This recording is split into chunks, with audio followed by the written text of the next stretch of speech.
Bill and Ben are twins and love to play jokes on the other engines.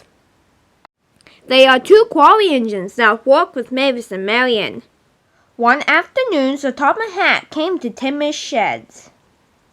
Today is a busy day, and I want you, Bill and Ben, to go to the docks to help Salty. Yes, sir.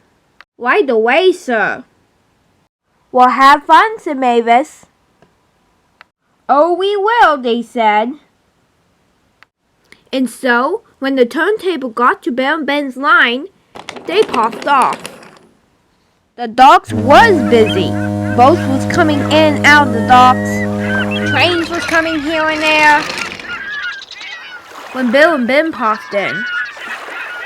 I wonder where's Salty, said Bill. I don't know, said Ben.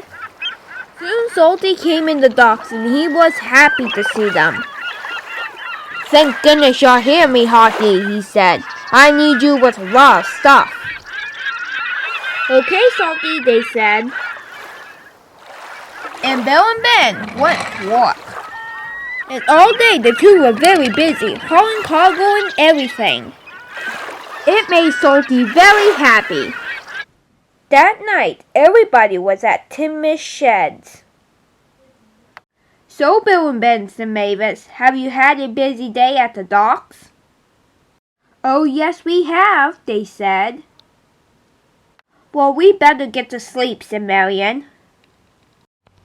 And they all went to sleep. But Bill and Ben wondered to themselves, I wonder if I can walk at the docks again.